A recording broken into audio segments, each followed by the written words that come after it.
Good morning, everyone. I hope you're ready for another exciting broker responsibility advisory committee meeting because here we are, and I think we are ready to call this meeting to order.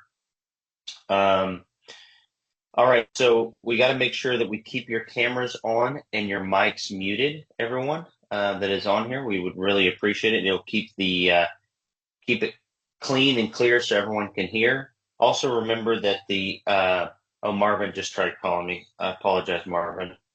Um, but please make sure you raise your hand for a vote. And if you're online, make sure you raise your hand and then take it down for the vote once we count if we are voting on something today. Um, the table will pick up Remember this, the table will pick up small sidebar conversations or even whispers. So make sure you remember that. As Vanessa always reminds us that when we're in that room, we can hear everything. You know, Yeah, like you're in trouble. that's right. That's right. All right. And then as far as Marvin goes, I want to just say, Marvin, if you can shoot either Abby or Vanessa a message real quick if you're having a hard time getting on right now. Yeah, we'll try to work with them. Okay, sounds good. Discussion and possible action to amend the July 16th, 2025 meeting minutes. They're posted on the website, and I don't think there's any need to modify anything, so just move right on through there. Public comment, including any written public comment received on non-agenda items. There are some public comments included in the materials. Abby, Abby, are you in there? Yeah. Abby, let's see here. Did you receive any updated written comments or anything since Nothing. the meeting agenda was sent out? Yeah, nothing else other than what was included in your materials. I believe there's two. Okay, perfect. So I'm assuming that everyone's had a chance to take a look at some of these comments and read over them. I'm just going to take that assumption, and there were some great comments in here, honestly, and I really appreciate everyone who sent them in. There were some very detailed comments that were sent in, and some folks with some very solid opinions either way on what we've been talking about. Um, Now, what we have here on the screen, I believe, is from Jeff. Am I correct? This one's from Jeff? Yes. Jeff made some comments. Did everyone have a chance to read over this? And so Yeah. just as a Any? reminder for this agenda item, we can't really discuss them, but to the extent you want to consider either of the comments for a future agenda item, we can add those to a future agenda. For sure. And I think I'd leave it up to the committee to really make comment on what he's talking about here. And I think he's using that terminology as rent a broker in there, and he's just referring to brokers that have a bunch of LLCs, and I think that's what he's talking about. And he's making some good points on some different companies which have been redacted here, which I think was a great idea, having some of that stuff redacted. But a lot of good information here, a lot of good feedback, and we have talked about this scenario in the past over the years. Vanessa, I know we've had discussions and things of this nature over folks with a bunch of different LLCs and uh, talking about capping out how many LLCs a broker can actually have. But the fact is that there's, you know, in the way it stands right now, I don't believe there's a way to cap out how many LLCs or how many people someone would sponsor. I know that we brought up the amount of people that someone actually sponsors in the past, and that has come up as well for supervision purposes. Let's see, Rena. Yes. I've seen this over the years, and to me, there's two types of renter brokers. You have the ones that are, you know, just sponsoring agents. and just doing, and not supervising the way they should. And then you have those that are basically there for the public to be able to, for the public to list their homes through the different association MLSs. So I think it's kind of, I know we don't regulate the public, but there in both scenarios, it's not a great situation that for our agents to have to work in and deal with people that don't understand the industry well, because of the lack of supervision or not being in the industry at all, being a member of the public. So I don't know that we can really do anything about it, but I wanted to throw it out there because I think there's the two types. And the experiences that I personally have had with dealing directly with owners on a listing that's on MLS where the broker just does not get involved at all. They just hand the phone calls off to the owner. It's frustrating. It's frustrating to get the deal done in a professional way. I'm sorry, just for open meeting purposes, we can't really discuss this particular comment. We can decide, ask some clarifying questions, but if we do want to discuss it in the future, we can add it to a future agenda, but we can't really discuss or deliberate the comment. Oh, got it. Okay. So I guess that leads me back to my last question. Do you think we should add this to a future agenda, to make it a future agenda item? Rena? Yes? Anyone else have feedback on that? Would you like to see this added for further discussion? Marion? Mike? And I do. Perfect. Go ahead. Sorry about that. Sorry, I'm sorry to keep interrupting. I do want to just mention we can't really talk about business models. We don't regulate business models per se. Right. But to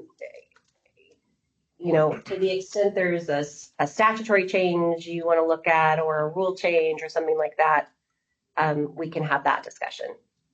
Exactly, and I think we've had some discussion on this in the past, and like I said before, I know that years ago we've had a discussion on this particular topic and found that there's just not much. I mean, I'm just going to be straight up. There's not a lot we can do as far as the amount of people that someone sponsors, A, or B, the amount of LLC someone manages. Right. So we can't hold we can add it to us accountable for lack of broker supervision through our complaint process. That's right.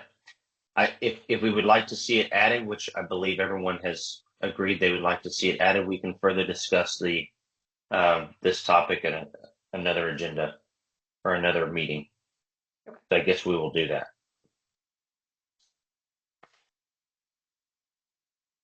All right. I think that's it. Anything else that's popped up there? There was one more comment. Jennifer, right there. Yeah, one more non-agenda item public comment, which we can discuss if you want to add it for a future meeting. But Gotcha. not just all I need to do is complete the whole. Right. Mike, would you like to comment on that? Yes, I would like to have my license extended 3 months, and then we pass this, and that way I turn 70 in June. So I love it.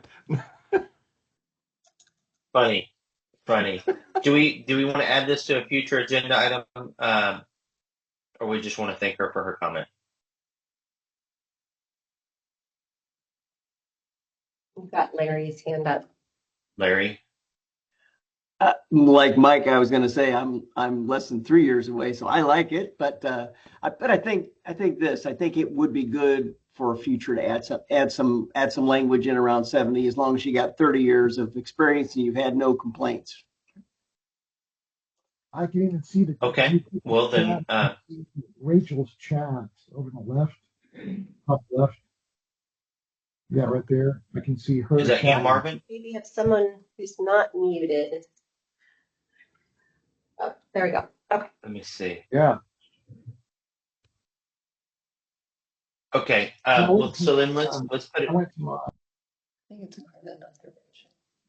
I'm not sure what's going on there. Oh, I think okay. Yeah, I think we'll go ahead and add it to a future agenda for a future meeting, and we can have this discussion, whether it be quick or we need to have more further discussion on it. We can add it to a future agenda for a future meeting. Okay. Thank you so much. All right. Anything else there? Those are just the two. All right, well, perfect. So let's move on to agenda item number 4, discussion and possible action regarding proposed changes to 22 TAC 535.56 education and experience requirements for broker license and the experience report form. So we're going to talk about the comments that we've received and some of the revised things that staff has put together, which looked really good, by the way. Appreciate that. Yeah, so I can start us off here, and then I know Denise has the actual form ready to show a red line version once we're ready to talk about that. But you've got the comments we've received in the materials. I tried to do kind of a rough count here. It looks like we had about 22 total comments, and they were pretty evenly split between kind of a full-throated endorsement supporting this and those who were against it. Pretty even. Of those who were against it, there were some kind of common concerns, and some people were a little bit split. They liked certain aspects, but didn't like other aspects. And kind of the commonalities as I was going through this, y'all may have spotted other things, were kind of twofold. One is there were concerns about doubling the experience points. Some people liked it, some people really didn't like it. There were also some concerns about the college degree, and there were kind of different permutations of this. Some said they think you need a college degree to even have a license. Others thought they didn't like the blanket credit for non-real estate related degrees, but felt like they should have a full credit for real estate related degrees. So it kind of, there's some different areas that they touched on with those, but those were kind of the two areas of concerns that I spotted. Makes sense. And I think everyone looked through the comments. I'm assuming. I know that I think that there was quite a bit here, and some really valid points on, quite frankly, both sides, like you're saying. Does anyone have any comments or um, feedback you would like to share after reading the comments and reading the feedback from some of the folks that wrote in? And first off, I'd really like to thank everyone who actually wrote in and made a comment on what we have proposed here. So I do really appreciate that. It really means a lot because then we can get insight outside of our group, which is great. So anybody would like to make a quick comment or notation or what have you? Brian, let you go first there, sir. Thank you. I have read the comments and I appreciate them. It seems to me they're the same commentary that we have had over the many years, and I think we have talked through these points, and where we landed is a good place to land. Honestly, Brian, I do agree with you on that standpoint. A lot of this we have talked about, and it took a lot for us to get to where we are. Um, so it is very insightful, and it's just reiterating the fact that we've talked a lot about everything that has been written in here. Anyone else would like to make a comment or share some feedback? Rena? So to me, it's great to get commentary, from everyone. But at the end of the day, as we all know, how you build any kind of experience and how we do business is through the experience itself. So if you know, outside commentary where people not directly working in the industry, I don't know that they understand it. You know, that would be the one thing I would point out. This is a do it and learn it as you go industry because every transaction brings something new to the table. So I always like to point that out. You know, when we're getting commentary from different, you know, different areas and relating to this. Right. No, that makes sense. Anyone else have any feedback after reading the comments?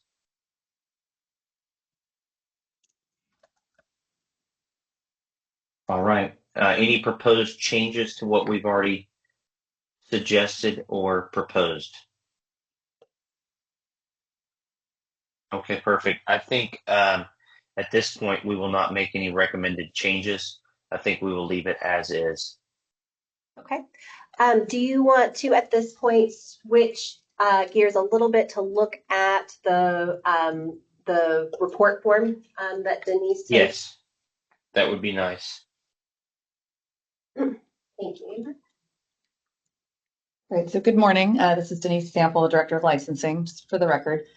So if you'll see on this form, the changes that were included in the recommendation, the proposed rule changes are highlighted in blue and bold. So if you'll recall, this is the form. I made changes to the form that was drafted and presented a few meetings ago where you asked to see what the additional experience points would look like. And so that's on page 2, but here on page 1, we're highlighting the change in the minimum number of experience points that are required. You also see at the bottom on the, sorry, Amber, on the residential category, the property management changed to per property per year. And so that's the same on the next page for commercial and for the farm and ranch category. And then the additional change I wanted to point out is the category for brokerage team management, delegated supervision, that we've changed that to award 3 points per transaction supervised per year. So at the bottom are the changes that we previously presented, going over the total of experience points claimed, and then that bottom table there that licensing staff will use to determine how many additional experience points were claimed and how many can be substituted for the real estate related education hours. Excellent. I mean, it seems pretty simple. Denise, that's awesome. Great. I'm open to any feedback that you might have on this form. It's still in draft form. Anyone have any feedback on this for Denise and staff? Besides, it looks great. Thank you, Denise. Really appreciate it. And it just keeps it, you know what I love about it? It's not really adding anything extra. It's keeping the same format. It's familiar. It just keeps it streamlined. So I think it's great. Simple is always good. I 100% agree. That makes perfect sense to me. All right, so I guess we'll go ahead and keep it the way it is. Anything else you'd like to review on here, Denise? No, those were the only changes to highlight. Sure, appreciate you. Nice work for sure. All right, well, I guess we move on to agenda item number 5. Is that what we're going to do? Yeah, before we do that, I just wanted to mention one more thing, and then I think we probably would want a motion from this group to, Sure. if there are no changes, and this is the motion you want to make, we probably need a motion to recommend the proposed changes for adoption at the November commission meeting. They've been out for proposal, you got the public comment, so the next step would be for the commission to adopt if that's your recommendation. Before that, though, I do want to just mention one thing. And I think we talked about this at the July meeting, but this rule is undergoing review by the governor's office, the regulatory compliance office. And so they're looking at that. And we have requested that review be completed before the November meeting. So we should have some indication, hopefully, before that point, if they have any comments or concerns. What that means for you all is just really, I think, general awareness, one, and then two, if they do have any recommendations, or if they make, if they say something needs to change, we actually do have to do that part before it can be formally adopted.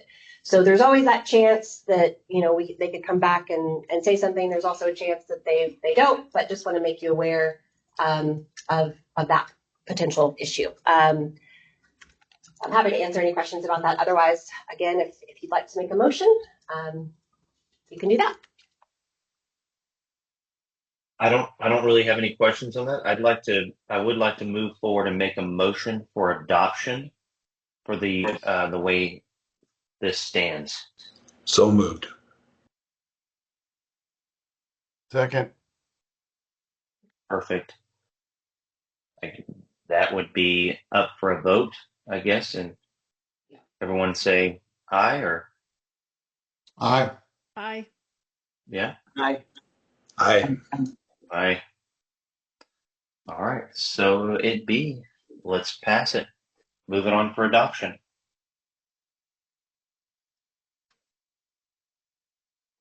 Okay, thank you. Thank you so much.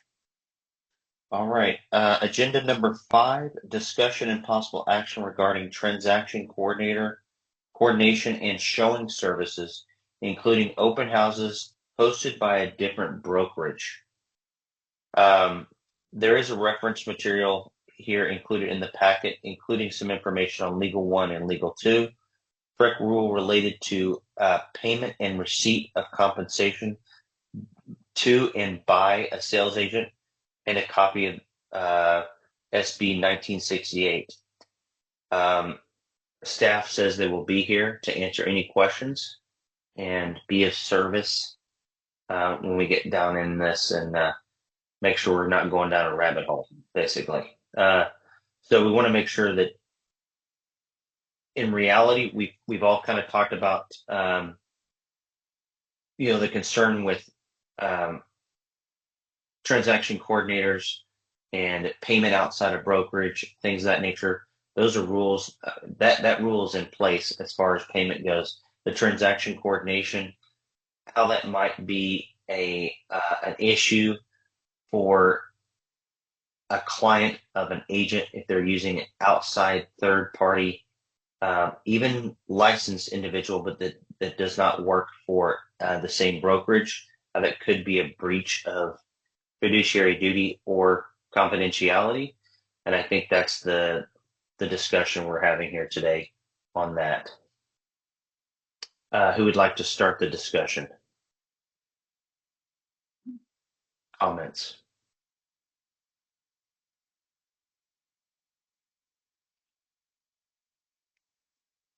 All right. Well, I will start the discussion then. So here's the thing. I think the biggest issue we're looking at is when you've got a client, and in my mind, you've got a client that's, thank you. I can see everyone now. You've got a client where you're doing a transaction. You may be the agent that needs the help or is so busy you need a transaction coordinator, or you prefer using a transaction coordinator, or what have you.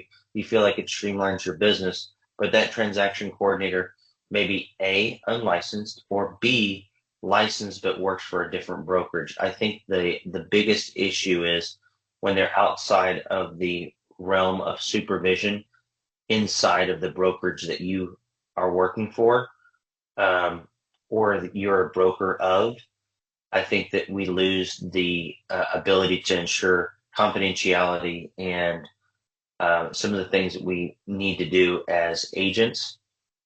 You look at a a listing agreement, or you look at a buyer representation agreement, you look at any one of these items out there, and with the rules changing at the beginning of the year for buyer representation, that's really a law. Buyer representation of that in that nature, I think this really could come up to be an issue, and I think it's one reason why we're bringing this up today. As I feel like, in my mind, the way I see it is, it definitely could be cause for concern. So, Leslie, you raise your hand. Go ahead. That I did on my side. So I'm just going to give a little bit of background here because this was also brought up at the Arello conference last month, I guess it was. And when we said, when I mentioned transaction coordinators working for one broker and doing TC work for another, people couldn't believe that we allowed it. It was kind of like, what are you talking about? And so I even got some emails about it afterwards. People said that it's a confidentiality issue, proof of funds, and any other confidential information. They said the name of that transaction coordinator or that company is not listed on the contract. The consumer is not advised of the use of the TC and doesn't give consent for that. They do not believe in crossing firms, that it is a source of implied agency because there wasn't consent and the client didn't approve.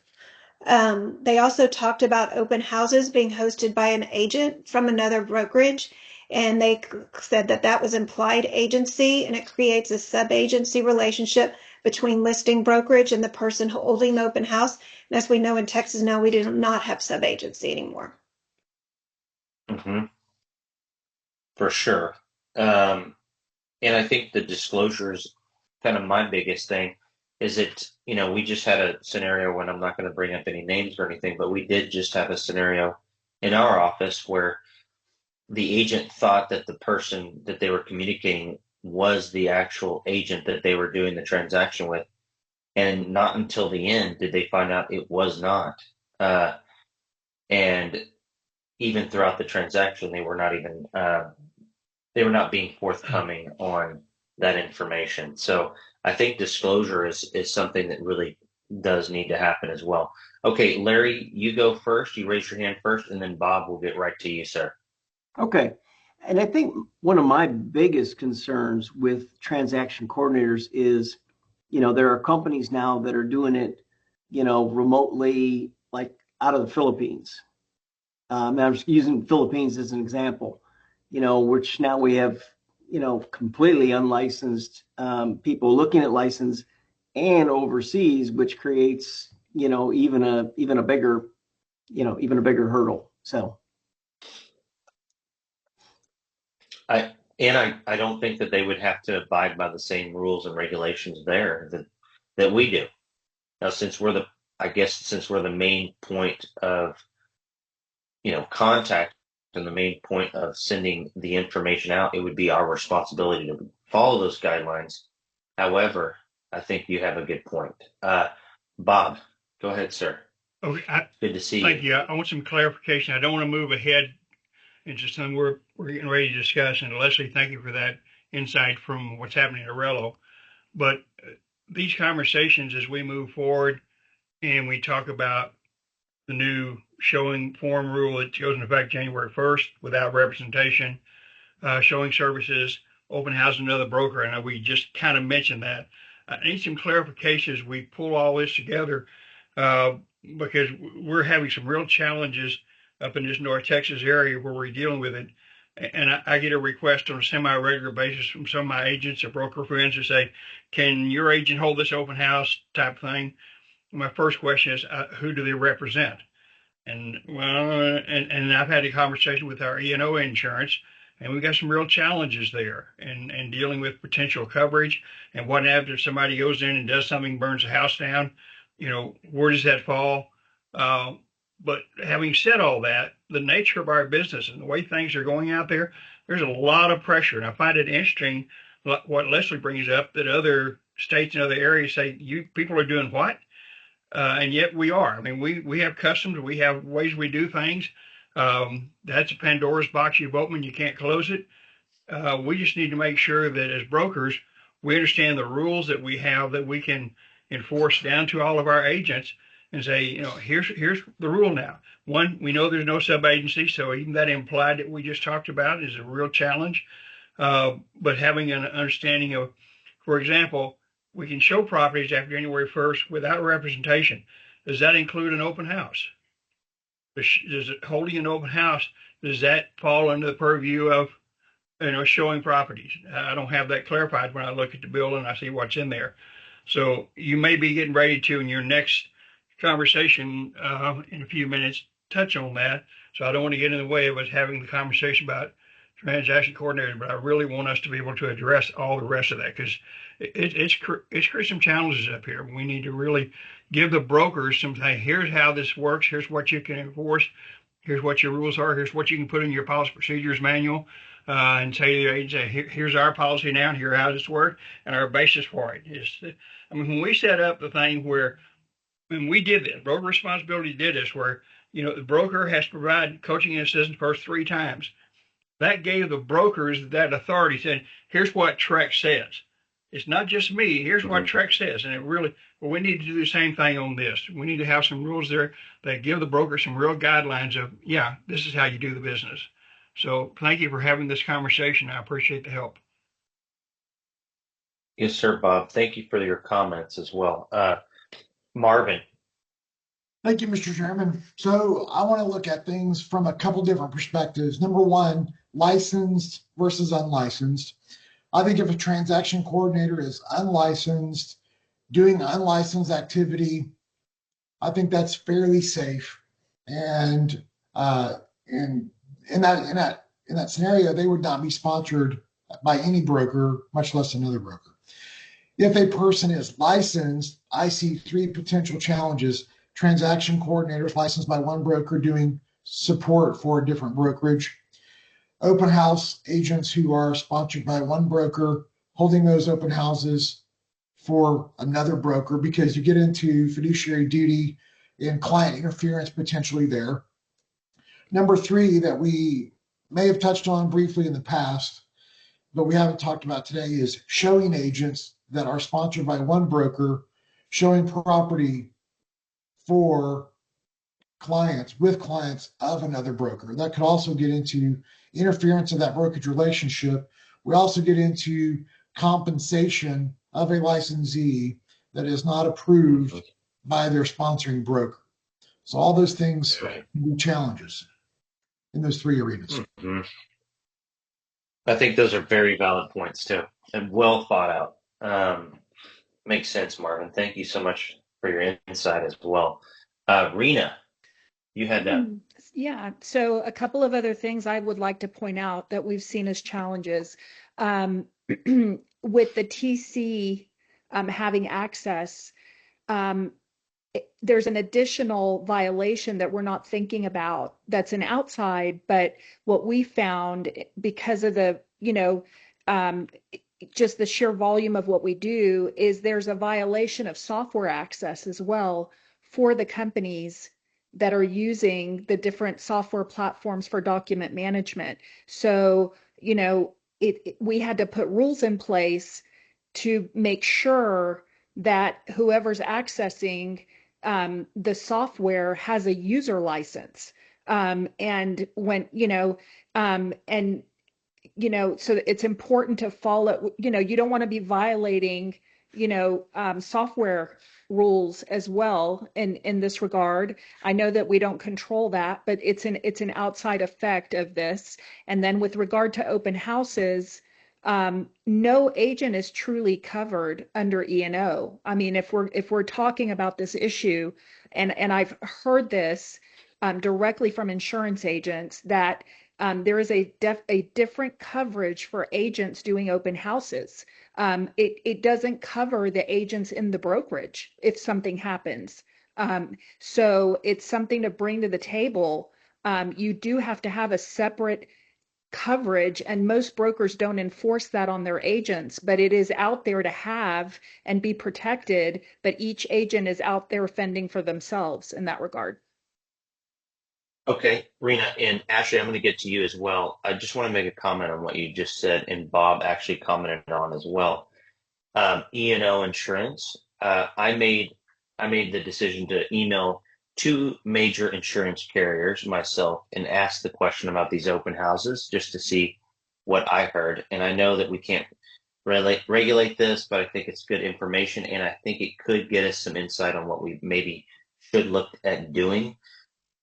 Both carriers told me that basically we need to have consent from the buyer's broker, the listing broker, and the seller.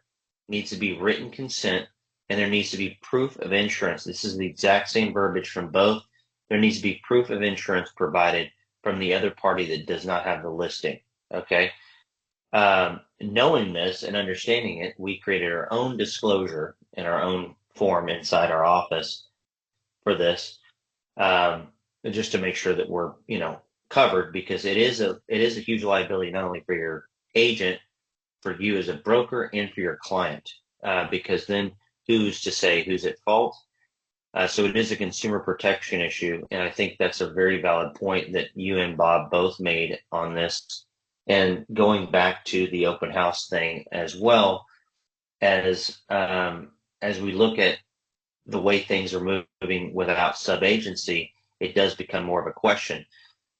Worst case scenario, I think there needs to be some sort of disclosure that we discuss, and possibly that would be something, or a recommended disclosure, even if we can't mandate it, even if there's a recommended disclosure of some sort that we put out there. I don't know if that's even something that would be good, but I figured I would put that out there. Maybe a recommended disclosure for those items, for folks that you may want to look into, ensure that, a reminder, ensure you're checking into insurances, and all this good stuff is a nice reminder.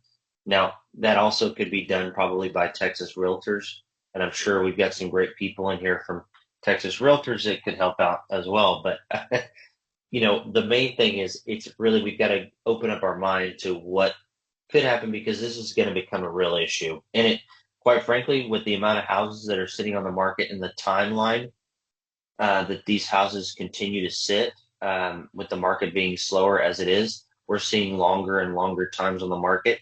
This is really going to be something, because we're seeing more and more open houses. I think we've seen more open houses than we have in many years, quite frankly.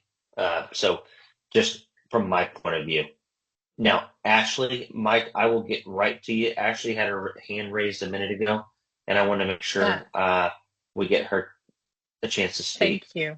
Thank you. I actually lowered it because I completely concurred with what Mr. Jolly, Mr. Baker said, and I didn't want to just repeat them. I'm really excited that we're going to be able to address this issue. I think there were consumers being harmed, like y'all talked about, and there's a lot of risk for brokers. So I'm very relieved that we're getting the chance to address this. Thank you, Ashley. I really appreciate it. And I'm glad that you concur with some of the other great minds in here, because we've got some smart people in this room. Yes. Okay, so Mike, another great mind. Let's hear it. Sometimes. I think, when we had sub-agency, it was real easy for agents to get lazy and just say, I don't need a listing agreement. I don't need to do this. I don't need to do that. I'm just automatically a sub-agent, so I'm covered. And I think that it's going to take a lot of education and more forms, unfortunately, to, now that we're not going to have the sub-agency, to get people to actually sign something. You're going to have somebody walking into an open house signing something before they're even allowed in the front door. And on my side, on the property management and leasing side, routinely, agents always go, I don't need to sign anything. Somebody will pay me. And I'm going, you're about to go broke because if you don't get anything signed now, I can't pay you. So I think it's important that this discussion happens, and that somebody, whether it's us or Texas Realtors, keep it on the forefront, because I think we're going to have a lot of agents that just are not going to understand that they have got to do this, and it may take a disaster. It may take insurance issues. I didn't even think about the insurance part until y'all started talking about it, but that's a big deal, because that happens. So I think I think it's something that we need to take very serious. Absolutely. Thank you, Mike. Thanks for your insight. Rena. I wanted to add one more thing. I think we need to give ourselves a pat on the back with what we did pass with no more sub-agency. That is raising the bar for these buyer agents to have to do either a conference call or a meeting with their client before they go to the property. I think this was fabulous what we did, and it was very well received. And I'm excited to see that we're actually raising the bar for these agents.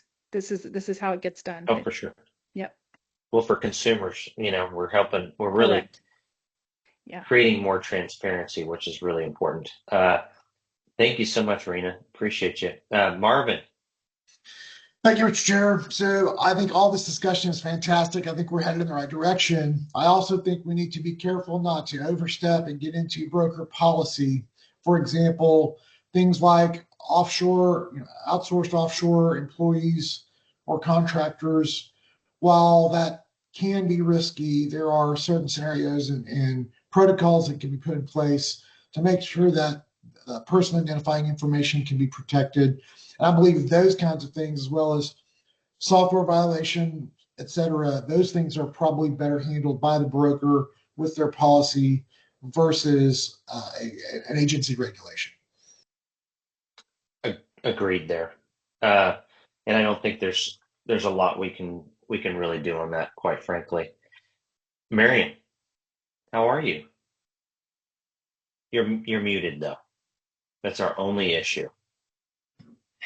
So I agree with everything. Y'all have taken all the good stuff, but there's a couple of things I do want us to really think about, because transaction coordinating, the open houses, like Ty said, there's so many houses. I had one young lady in class, and she said that she promises every one of her sellers that she's going to do an open house every single weekend, because we were talking about showing by other brokerages. And she said, I don't care who sets that open house.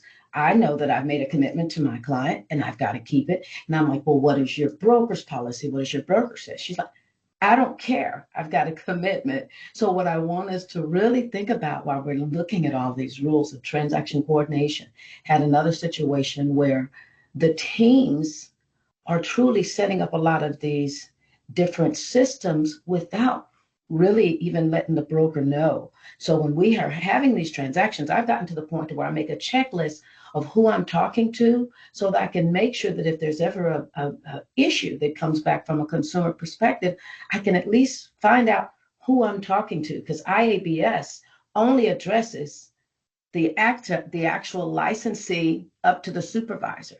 All of the other people, the transaction coordinators and all of the other things, they're nowhere in the transaction. So I like where we're going. I think this is awesome. I don't think we should overreach policies and procedures, but we are the wild, wild west in Texas in comparison to a lot of the states. So I think we need to pull it in a little bit and get some kind of, processes around all of these areas. Well, I think that's really good insight. And let me ask you this: what do you think would be a good first step? I think the first step is to really address transaction coordinators, because I deal around the REO side. So transaction coordinators on the REO side, man, they're not even in the state. Most of are in the country for that matter. But also you have individuals that are heavily using transaction coordinators. Once they pin the deal and they sign that contract, it's off to never land, and you never ever speak to that agent again. So I think starting at that level, transaction coordination, and then going on down to who's showing this property, who should be in the open house, because we've addressed open houses. The problem we have now is just they don't care who they get to serve in their open house. So I love where we're going on all of it.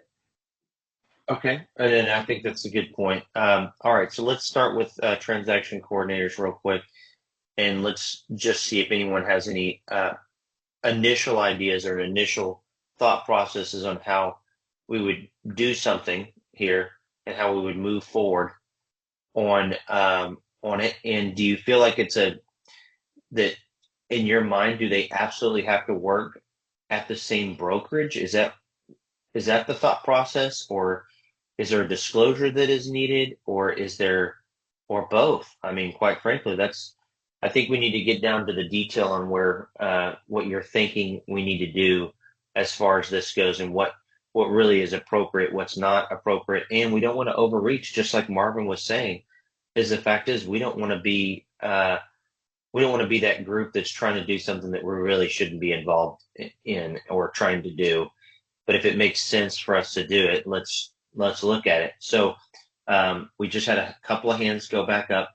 Marion, let me go back to you since you're number one there, raising your hand, and then we'll move over to Bob. Sorry about that. I didn't mean that. I actually took it down, but I would like to comment. So first, I think we need to address confidentiality from a transaction coordinator perspective. I think we've got to remember that, they signed up to deal with us, the licensees. And then the second is transparency. If we're going to allow it, we need to make sure that we're transparent at the beginning of who we're going to be dealing with or who the consumer is going to be dealing with throughout this transaction so that we on both sides are all aware. So those are two areas that I'd really like for us to look at. I'll take my hand down. Thank you so much. That's a good point. Bob, go ahead, sir. Okay, and I like to defer back a little bit to some of what Marvin was saying, licensed, unlicensed, broker policy. And while I agree that we are very sensitive to not stepping on the broker's toes and saying, hey, here's how you have to do it, I think we have a responsibility, as TREC does, to provide the guidelines. And I would defer a little bit to our legal folks here, Abby and Vanessa, and I'm glad we got all those good folks here saying, here's how far we can go, here's what we can do. I think the brokers need to see something from us, from TREC, saying, here's what you need to consider. Here are the guidelines you've got to follow as you go through it, without saying, here's what you have to do. As brokers out here, it's one thing to sit here and calmly discuss this, but in the real world, when we're dealing with that agent that comes in, a big top producing agent, closes the door and say, hey, here's what I've got to do.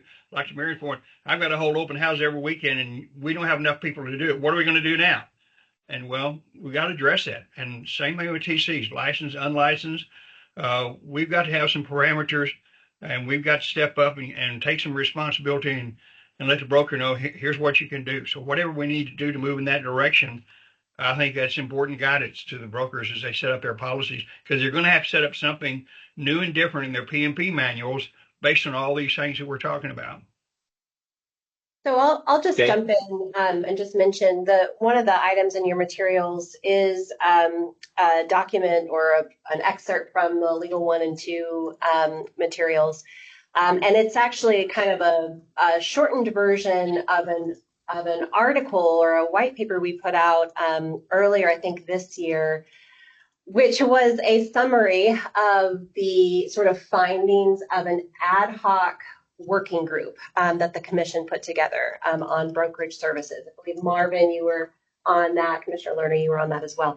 And so this is the issue we kind of explored in that group was, when we're talking about TCs, when we're talking about showing agents, licensed versus unlicensed activity. So we did talk about that. The other thing that we explored is working for your broker, but also another broker, and how that works with the statutory provisions that are in the License Act. And so the article that's in the excerpt that's in your materials now is kind of, again, the summary or the consensus of that working group. And I think, Marvin, you mentioned this last time as well. And it kind of outlines there are risks associated with both scenarios when you are licensed versus unlicensed for transaction coordinators, and what has to happen if you're licensed and you're working for another brokerage. And if we talk about that, getting that scope of authorization from your sponsoring broker. There's also, I know we're not focused on showing agents as well, but it also highlights, the issues associated with that. The thing to keep in mind is under the current statutory authority, it's difficult to piecemeal this, if that makes sense. So what you do for transaction coordinators has other impacts. And that was kind of the struggle that I think the working group was coming to when they're having these conversations about, well, let's handle transaction coordinators this way, but then let's handle showing agents another way. And you can't really do that under the current statute. So I just want to provide that framework a little bit, that, when we're talking about this, you kind of have to look at the bigger picture as well. Right, for sure. And I agree. Let me ask before we move on to some other comments, do you believe that there is room or the ability for us to do something like, and I like that what you call white paper. I like that a lot, actually. Is there a way for us to put out a strong suggestion, a strong recommendation on items that you should do as a broker, as far as like open houses and transaction coordination? Would that be something that we could do or not? Well, so yeah, so I mean, we've put out the article. This is in Legal 1, the document you see in your materials. If the question is, as we move forward with, our housekeeping bill, which goes into effect January 1st, there's definitely different elements to consider, and we plan to communicate, those changes. As well. So I think, yes, some of it we've already done, and we'll continue to do that. Right.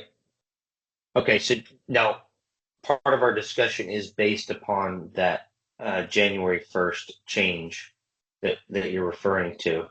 And I think that's why we're kind of, moving forward on this right now, because we want to be ahead of it instead of behind. You see what I'm saying? Yes. Yeah. Yeah. So I guess with that being said, do you think it would be reasonable and would be prudent for us to do some type of recommendation at this point? And I'm not saying like some type of change in, rules or anything of that nature. I'm just talking about, hey, brokers, this is something you need to look out for. Get permission from the buyer's broker, the listing broker, and ensure that everyone in the transaction or for that open house are insured for your consumers' protection and for your protection. Boom. And then we move on to transaction coordinators. Be careful with your confidentiality and blah blah blah.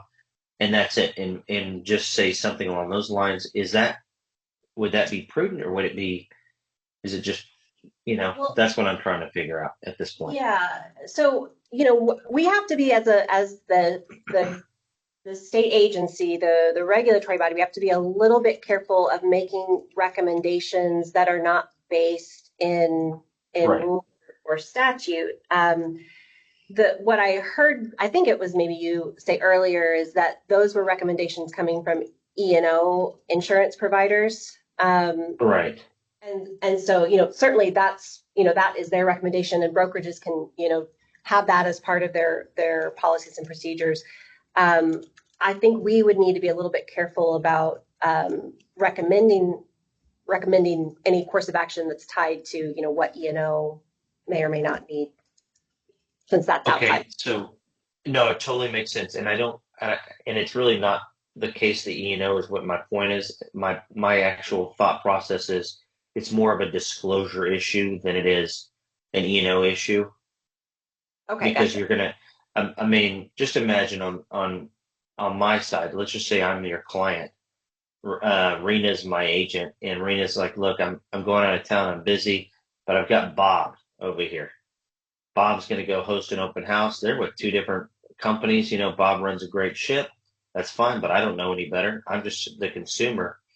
But Bob's going to be hanging out in my house for 6 hours. You know what I Yeah. mean? And So yes, and that's a good point. Part of this too may be addressed with the statutory changes that are going into effect January 1st.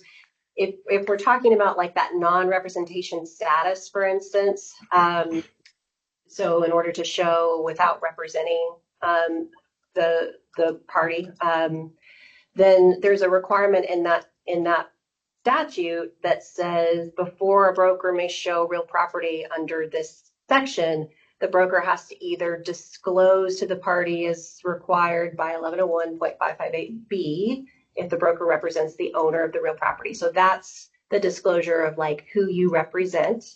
Or it says provide to the party the written notice described by 1101.558B-1 if the broker does not represent the owner of the real property. So that's like the showing agent situation. That is the IABS. So there is already some disclosures built into that statute that goes into effect January 1st. Okay, so let me throw this up. I'm sorry, guys. I don't want to lose my train of thought. So I apologize, Rena and Leslie. I just don't want to lose my thought process here. As far as that disclosure goes, and we're utilizing the IABS right now, then January 2nd or January 1st, what would then need to happen would be a disclosure that would be required. If using that non-representation status, there's that requirement to provide one of those two disclosures or notices. Right. So I'm gonna just go back to my example. I'm the consumer. Rena's my agent. Bob's the outside agent or outside broker, however you want to refer to it. Bob would then, January 1st, 2026, Bob would then need to provide actually probably to me, some type of IABS or disclosure that, hey, I don't represent anyone technically because he wouldn't represent anyone. He's hosting an open house in my home. But right now, if he hosted an open house at my home right now, I wouldn't know how to track him down because I would assume that he's working with Rena. Yeah, so that's the IABS component under that non-representation status. Right. So if he is not providing that for an open house, then he would be then therefore in violation of the new law. Right. Yeah. Okay. Perfect. Okay. So Rena, go ahead. Sorry. Okay. I would defer back to Marvin's comments on this being policy and procedure. And I think the different perspectives that are given are based on, that the broker members, personal experience. And I say that including myself, being, having been an indie broker for years and years, and now being in a big company, the different perspectives I have give a different answer. And in listening to everybody, I actually thought about something that may be something for a future, is, we always say that we're constantly educating the public, we're educating agents, we're educating brokers, we're educating everybody on what we do. They don't understand it. And I'm wondering, to elevate the industry, this is a big thought, and I just want to throw it out there. We have a mentorship program for new agents that have the first 3 transactions when they come to an office. Why could we not have the same thing for brokers starting an office? Have a mentorship program. It just occurred to me, and while we're talking and I'm listening, I think it would help, starting out brokers to, start on the right foot without having as much struggle. Right. And without derailing, I'm going to tell you that's definitely something we have talked about in the past. And I think that, I want to stay on track for what we're talking about as far as like the open house and transaction coordinators. It is a good thought. It's something we can definitely talk about in the future again, but it definitely has come up in the past. And I've definitely been an advocate for it. But like I say, let's just stay on track here for I don't want everyone to lose their thought processes, you know what I mean? But that is good insight. Okay, Leslie, you're muted. I know that it's very hard to restrict what brokers do and what agents do and whatever, and you can educate them as much as you want, and they're still going to do whatever they want.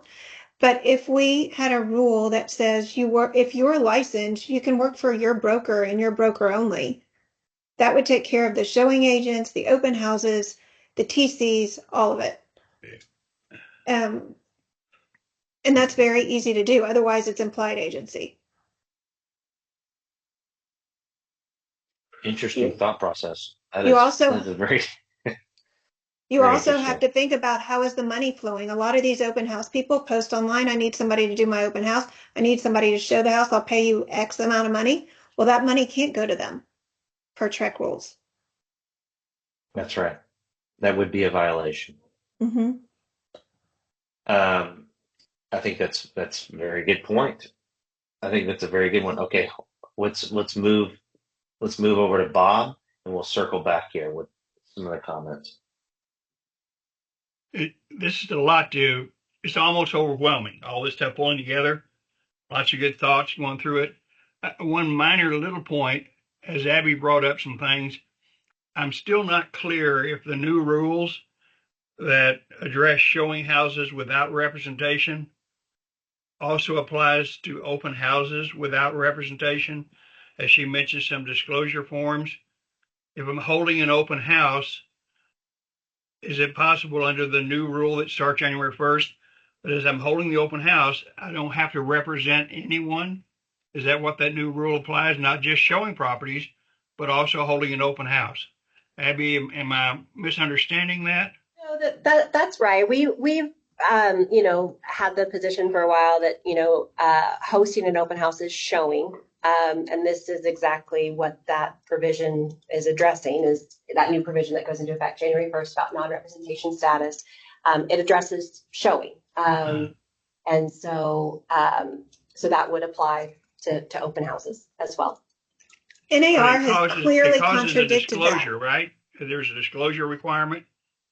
But Yes, if I don't represent anyone, I'm showing a property or sitting in an open house, I don't represent anyone, I've got to disclose that to everyone who comes into the open house. If you're not representing anyone, then what that statutory provision says is that you provide the IVS if you're not representing the owner of the property. NAR has clearly contradicted that in all of their guidance, and I think TAR has put it out as well. But in their guidance, it says, I'm intending an open house without an agent. Do I need a written buyer agreement in order to tour the home? No. Is an agent who is hosting an open house required to enter into written agreements with the potential buyers who attend the open house? No. Yeah, so NAR may have some different conditions with their settlement terms.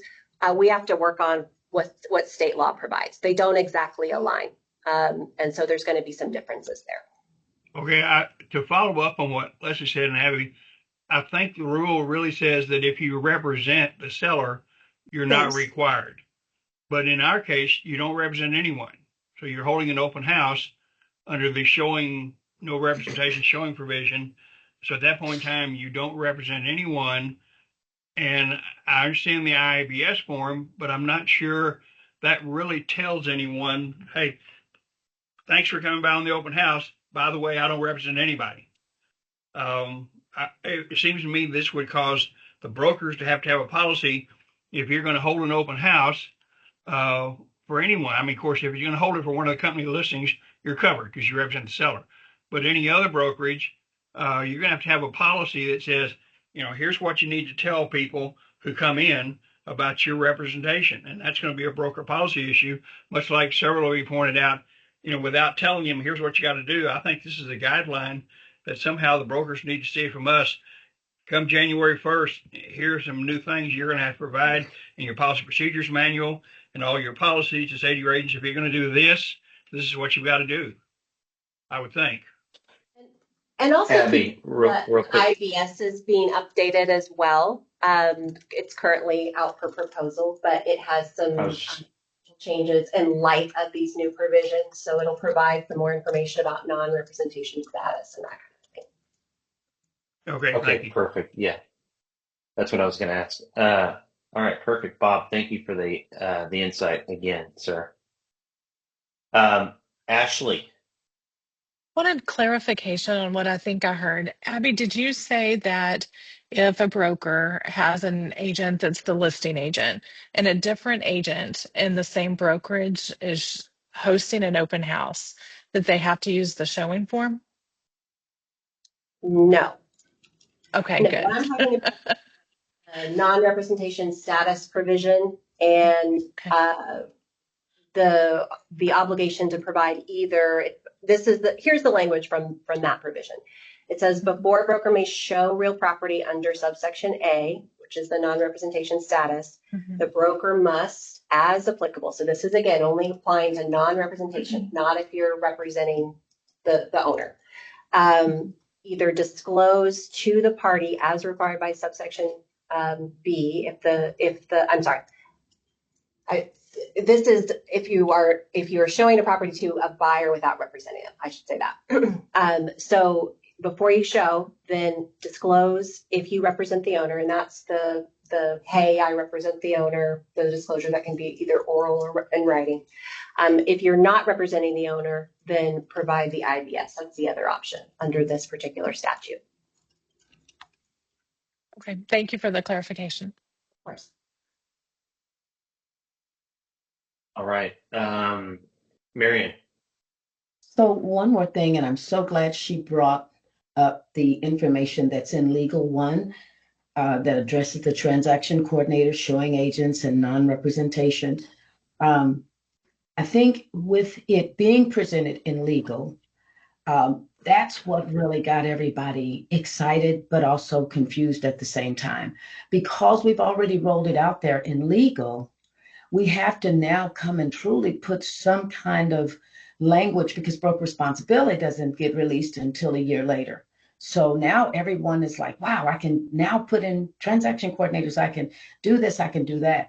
The language in those areas was really, really good, but now it needs to be exploded out and truly almost bulleted and put rules around, because you guys have already had a working group to discuss it. But I think what our group can do a good job of is just really kind of bringing that language into a way that the brokers now realize this is this is the start of the new policy, if that makes sense. You know what I mean? And then go from there. But it's already out there. So that's my biggest concern, because we're teaching it in legal and we're exposing them to all of these things. So now we've got to kind of control a little bit the fact that they know, but the brokers are kind of still in the dark a little bit. Okay, I'm going to circle back. Oh, go ahead. I think it's a broker responsibility right now, and it's also in the new legal update, which doesn't start till January 1st, and which also looks at some of that new language on the no representation showings. I said that the wrong way, but so it's expanded upon in Legal One, but right now it's in the current broker responsibility, and it's got those questions of, can I do this? Can I do that? And it's got the considerations in there. It may be that, instructors need to focus on that part to the extent there are more questions with the settlement. And we can talk about that in our legal update trainings of, we know you're going to get more questions in this area. Make sure you know it and make sure you know how things interact with the new legislation. So I can personally deliver that message in all these legal update trainings. Thank you. Of course. Question, Marvin.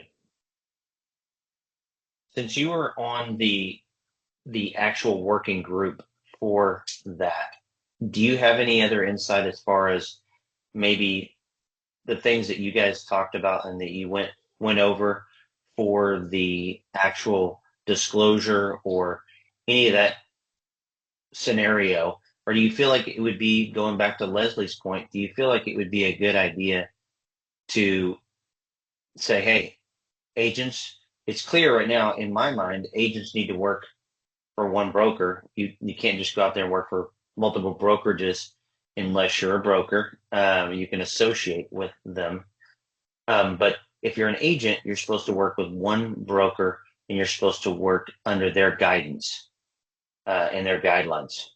So with that being said, any insight, because I know you're a real intricate part of that and you've got some good insight. I just thought I would tap into you and see if you had anything you could, Well, no, elaborate on there. I appreciate that, Mr. Chairman. So I think this discussion today is actually more developed and more detailed than our earlier discussions, 2 or 3 years ago. So I think we're in a healthy place here. I do, in general, conceptually support the idea that a licensee should work for and do license activity under only one broker. I think there may be some unintended consequences that we're not thinking about, but in theory, I think that's the path to go to look at. Although we really need to be careful that we don't have unintended consequences. Makes sense. I think I appreciate your knowledge and your insight. All right. Anyone else like to make a comment on this at this point? Okay. All right. I think we can either say, hey, we want to go in that direction and say, hey, maybe we should look into the path of, somehow integrating in the fact that a broker or an agent needs to work for one broker, and we talk to staff about it, or, we can give strong suggestions on, hey, this is what needs to happen. Obviously, more education on making sure that the IABS is presented from an agent that is going to do an open house or from an agent that is working on a transaction. That would really include, in my mind, the same thing. It would be the one and the same for the transaction coordinators. If you're doing an open house, you need to provide an IABS and the notification. If you're doing a transaction and you're working for another broker, it's one and the same in my mind, but maybe I'm wrong. But that's the way I'm kind of looking at it. So how would you guys and gals like to go down this road?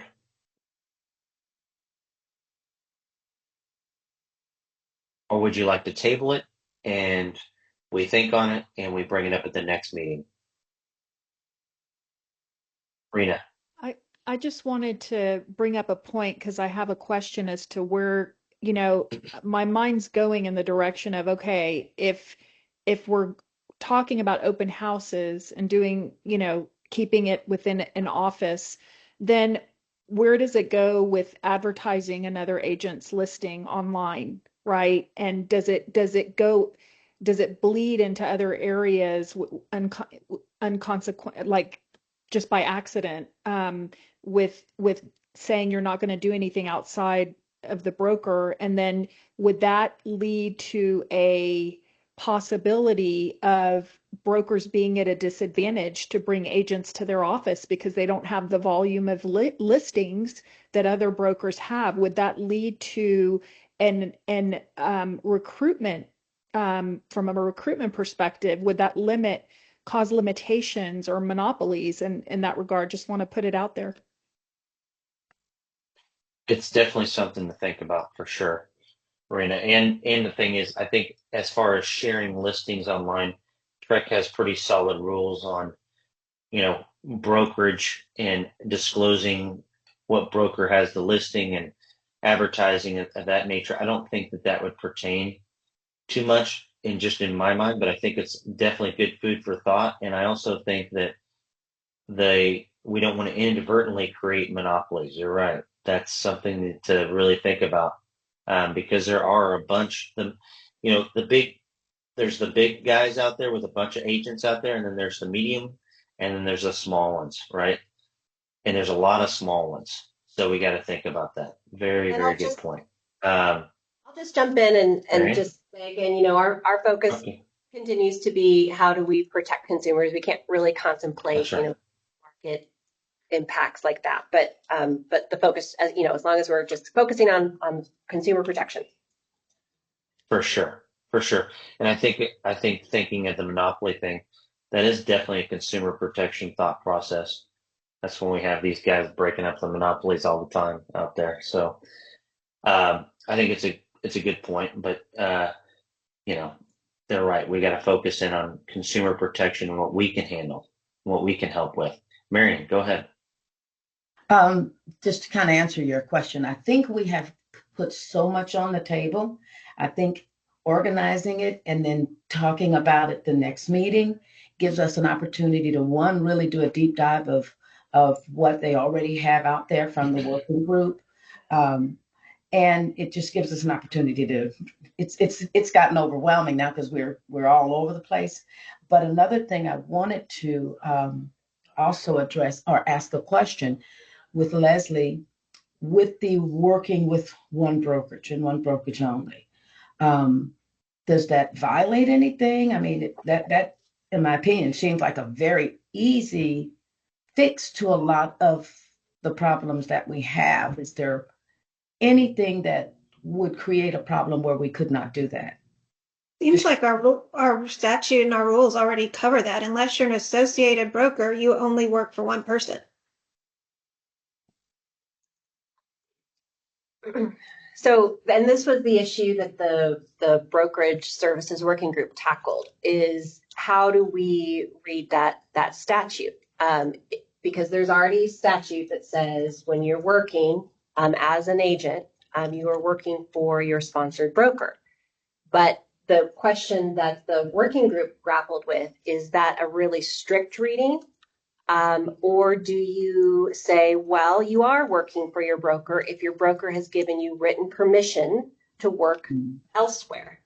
And when we looked at transaction coordinators, when we looked at showing agents, that's the conclusion that the working group reached. Because if you have that really narrow view of it, then, maybe that works for transaction coordinators, but does that work for showing agents? And so this was kind of what I was mentioning earlier about when you are thinking about how this applies, it can have broader effects. And I think, Marvin mentioned that as well.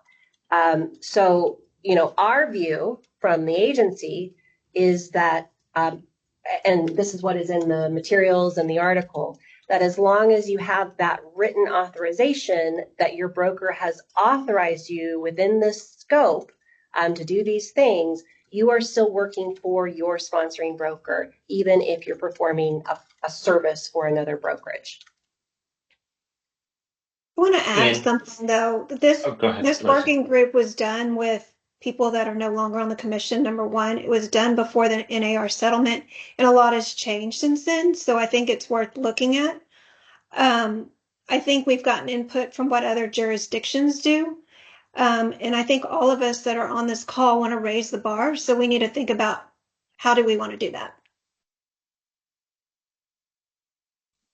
And I will second some of the things that are said here. I think that we really need to, I do think we need to table it, honestly. And I'm not saying table it for good. I'm just saying it probably until our next meeting, just thinking off the top of my head, because we're going to see also, I believe our next meeting is not until January. Am I right? It's January. So our next meeting would be January. So a lot of these changes that are going to occur, and we'll see the new IABS. We're going to see a couple of different things that may address some of these issues as well. It'll all be in effect January 1st. So maybe it would be beneficial for us to table it until then. And then we'll have some more insight at our next meeting that we can bring to the table. And I really want us to focus in on what you're hearing and what you're seeing out there as a group, because I think as an actual unified group here, when we're really studying this, I think we can come up with some good insight as to where we should go with it. I think there's been a lot of good talking points today and a lot to think about. I think Marion had a good point of there's a lot on the table here. The good news about this is a lot of it is interchangeable. A lot of it really goes together when it comes to, transaction coordinators in open houses and things like that nature. It's a lot of the same kind of thought process there. So if everyone's okay with it, I think we'll put it on the agenda for the next meeting to continue the discussion. And I really want us to focus in on what we're seeing and maybe do some more research on these type things. Rena. I think absolutely right that seeing it in action and then getting the feedback. I always say feedback is the breakfast of champions. So we will definitely we have a lot of changes that are going into effect in January, and I'm very curious to see how it plays out there in the field. And I think we should, based on that feedback, then move forward with other agenda items. So agree totally with you, Ty. Okay, perfect. Anybody else have any thoughts on that, or are we good to just go ahead and do that? All right, let's do that. Can we just go ahead and add that to the next agenda? Table it for now, and we can Yeah. just push on the discussion there. Okay, perfect. I appreciate everyone's insight. That sounds, I think we got some. Authorization. I got it from Sherry, so I just. I'm hearing somebody in the background. I think that's just somebody in the background. Okay. All right. So let's see here. Let's move on to agenda item number 6, discussion and possible action regarding team leads and supervisors. All right. I know you've all seen this on the agenda. It is something that has plagued me in my mind. Now, maybe the new system will address some of this, but I'm going to go ahead and share my perspective really on it real quick. And that is really addressing the fact that outside of having an IABS properly filled out or a contract properly filled out, it's almost impossible to figure out who a team lead is for the team. In our current system, I mean, if they're listed as a supervisor, if you go search them up through the commission website, they may show as a supervisor, but there's no indication on what the team is that they're related to. So we can't figure out who they are. And then as far as, being a team lead, one thing that I've found to be an issue is that if someone submits an offer and they're the one on the contract, great. If somebody submits the offer and they're doing it maybe as a transaction coordinator or what have you, but you're communicating with another person, it's very confusing on how this is done. Teams are very confusing, and it's convoluted because a lot of people will have listings and you can't figure out who's doing what, and there's no connection whatsoever. And this is continually an issue. I'm very sure that everybody on this call that is on this committee has had this exact issue with trying to figure out who to communicate with on a team if there's an issue besides the broker, and who the team leads are, and actually who's handling these transactions. I think there's a lot of confusion on that, and trying to connect the dots really needs to happen. Leslie? You're I think muted. Oh, there you go. okay. Our contracts call for one name on the contract for a buyer's agent, a seller's agent, or whatever. Many times a team lead has people on her or his team that go and show the house, work with the buyer or the seller or whoever it may be, but all the sales go under the team lead's name, and the team lead's name is on the contract. And there is no way, if we go beyond the contract date, if we need to go back and look at it, well, who really worked on this file? Was this person mentored the 3 times? Was this disclosed? Because the IABS only has a team lead's name. It doesn't have the name of the person that actually worked with the client. There has to be more disclosure and more transparency, because what's going on now is not transparent whatsoever. Also in MLS, the team lead is getting all of the credit for the sale. How do we go back and check as Trek? Did they really have that oversight for their first 3 transactions? We don't even know that they had a sale. So it's not a transparent process as it is at all. Well, I think it goes to the website, honestly, too. It's just when you're trying to find it, if it's not filled out properly, or if it's incompletely filled out, it's really, really hard to, find out who you need to be talking to. Rena. And from my understanding, TXR has some proposed changes on page 10 of the contract where you have the broker information. I think that's being completely reorganized. I haven't looked at it in the last week or so, but I know, where we do disclose on the page where we do disclose, there's some major changes happening from TXR. So something to think about in all this. And that's actually from the broker lawyer committee. They had a proposed change out there to that broker information page to kind of reorganize. So Okay. Sorry about that. Wrong source. The change is there. The change has been proposed. Very nice. Any other comments on teams, supervisors, and things of that nature? What do the changes include? It's kind of a reorganization of that page in light of some of the kind of the industry changes as well. I'd have to pull it up to remember exactly what they look like. But they are posted on the broker lawyer committee materials. They just had their meeting on Friday, so you can take a look there as well. But it's kind of Does it address? I mean, is it just reorganizing, or does it address this issue by adding more information? So, other than having the team lead's name, I mean, the actual person that worked on the transaction. I don't know if it adds more information. I have to look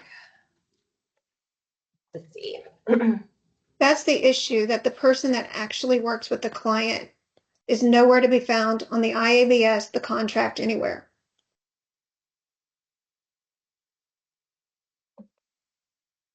Because they're running it all through the team They're lead. running it all through the team lead's name, through Right. MLS, all of it. And while we're working on that one, Bob, you want to make a comment there? Bob, you're muted. Bob, you're still muted, sir.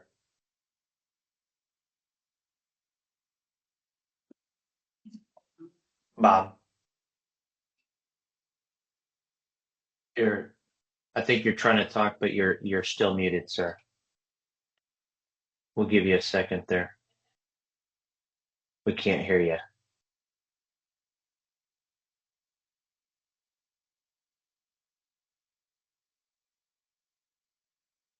We'll give Bob here a little bit. Anybody else have any comments on supervisors or? Can you hear me now? Oh, there you go, Okay, Bob. good. Thank you. Okay. Yes, sir. I agree with your comments, Ty, about this is very confusing. Add to it the element of the E&O insurance, looking at who was in the transaction for coverage.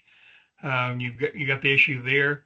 It also gets to the broker's policies on how their individual teams set this up. Some teams say everything goes under me, the lead agent on the team.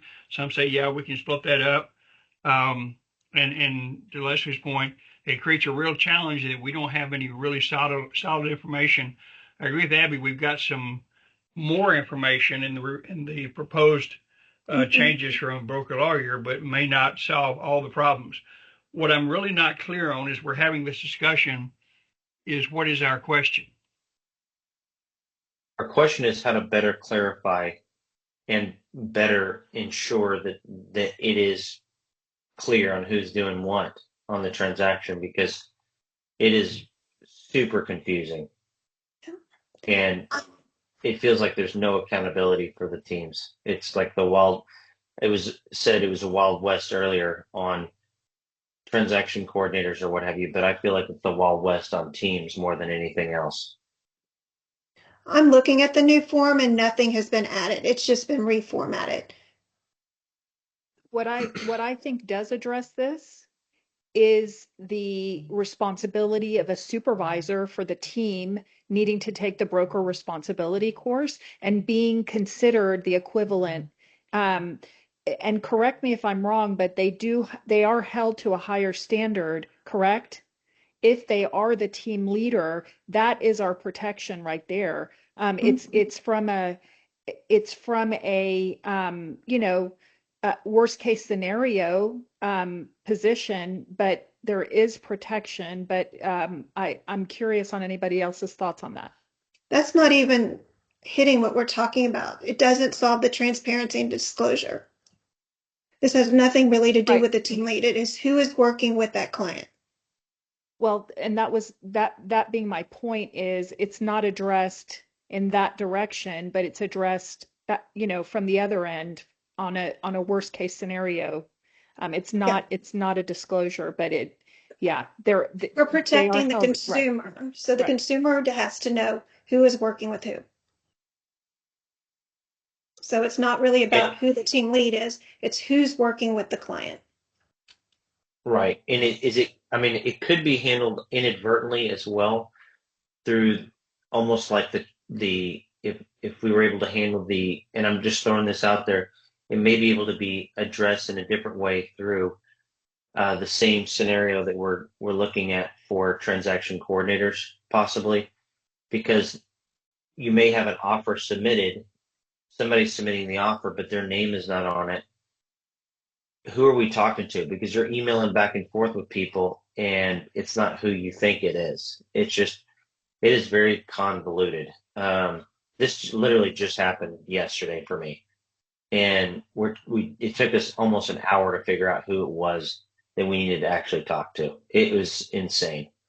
It's definitely an issue, and it's a convoluted issue because if you run it all through the team, it's all going to be under the team lead's name. But if the team lead never answers the phone, that's another problem. We have the 48-hour rule, things of that nature, which is great. It addresses those items. But the issue is the transparency is just not there. And then the connection with the people who are allocated or who are associated with that team, there's no way to know, you know? So that's just the biggest issue. Another point to that regard Rena? is if the let's say an agent goes out of town and has somebody else step in to do their business, there's no disclosure to other than them talking to somebody else on the line. Oh yeah, I work with this agent. I don't think it's any different than a team. I think that individual agents have that same struggle with teams as to who ultimately works on the file, because sometimes they are handed off to other agents. And the clients, they're informed after the fact. It's not a proactive thing. So I think this is a struggle throughout the industry. Makes That was sense. another issue discussed at Arello, and it was brought up in that that has to be disclosed to the client of that somebody else is going to be working on the file. So is that a phone call? Like what does that disclosure look like specifically? I can ask the Probably needs to state be in that writing. discussed it because I have all of it and I've wrote notes of which state said it, so I'm happy to ask. But they said it must be disclosed. I think that's a good point. Bob. This is kind of a question for Abby, I think. It seems to me that a major function of the IABS form is how important TREC felt it was for consumers to know who's responsible, what the services they provide, without actually saying, here's who I represent. This issue, some way, shape, or form, should be able to create some kind of transparency. I know TREC has struggled for years. I remember Douglas O. Mixon, the predecessor for Vanessa, just say, if there's any one thing I hate, it's this and teams. I don't like teams because it's misunderstood, just like Ty pointed out. But some way, shape, or form, we ought to be able to have some requirement saying to the broker, within your policy procedures, this transparency is required. So however you can do this. I mean, my largest team in one of my offices, within that team, has 5 delegated supervisors, including the lead agent. Well, that's really confusing on who's representing who in this situation. So, but Abby, can TREC have something that kind of deals with this, much like we came out with the IABS form, so the consumer can know here's who's responsible for who, here's what's going on? Well, I think that is what the IABS form does. I mean, to answer your question, it has spaces for a delegated supervisor. Team leads have to be delegated supervisors. It has the name of the sponsoring broker. Ultimately, under our rules, the sponsoring broker at the end of the day, I'm here, I hear the issue, but from our perspective, at the end of the day, the sponsoring broker is the responsible party, and who we look to for purposes of complaints, what's, contained within our statute. So, to me, the IBS is finding that person, as it currently exists, because it's a sponsoring broker.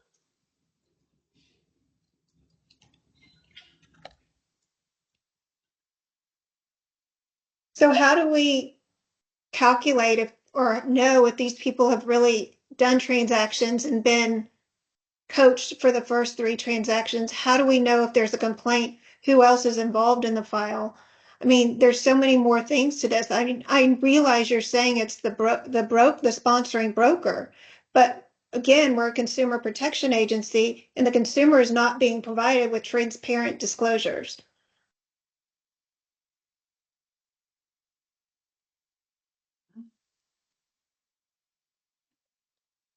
I mean, I think in a complaint, we ask the question of who else is involved in this. I mean, look at the documents we have. I mean, I guess I don't understand the question. The question now is, why do we have to get to the complaint stage? Why can't we clearly disclose who is working with a buyer or a seller? Why is it the team lead's name versus the person that is working with the buyer or seller? Like the sales agent.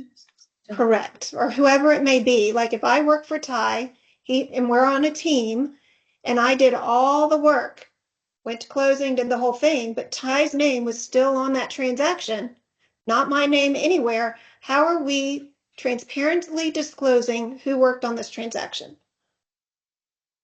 We are harming the consumer by not transparently disclosing.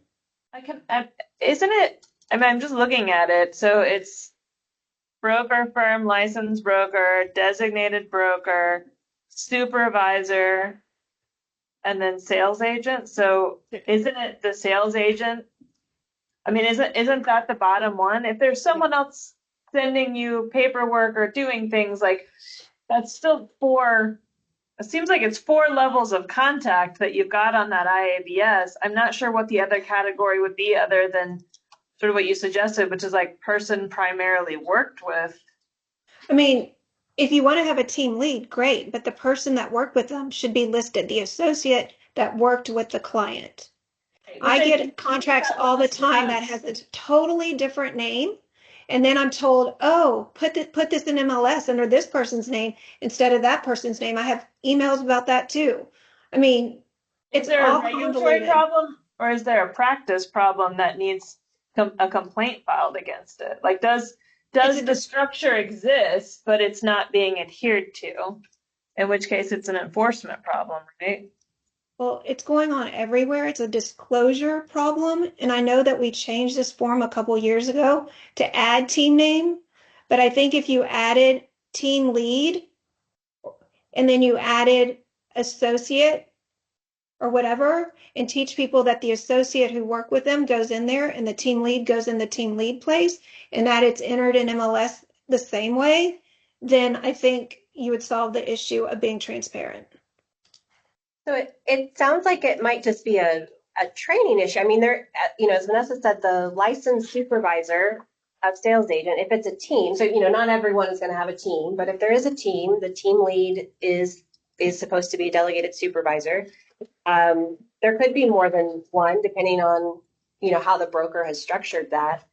But it may just be that people are not filling it out correctly, is maybe what I'm hearing. In reality, in our working environment, that's just not how it works. There's no way to figure out the right person that worked with the client. Is this primarily a frustration between license holders? Like who do I need to contact to to get a deal done? Is that how this comes I mean, out? consumers have nothing to go back to either, because that person that worked with them is not on that contract. And it is not on the MLS as the person that worked with them. So, I mean, it sounds like then to the extent this is an issue, well, it's gonna, no, I take it back. Nothing. Um, can I ask a question of, okay, like just for me, who's not in this world, of if I'm working with someone, I don't have a way to contact them, is what you're saying? Or I'm is it, saying that if you ever went back and looked at the contract, or you ever went back to look at the IABS, if you ever went back to look at the MLS, anything, that person you work with name is not on one thing. and what line would you add to fix that problem to the IABS?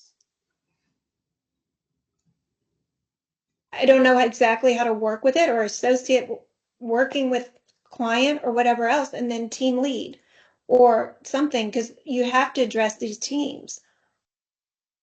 I was working with somebody the other day, or they gave me a contract and they claimed their team lead was their supervisor, not under supervisor and Trek. I mean, it's like Marion said, the Wild Wild West. There are no parameters around anything.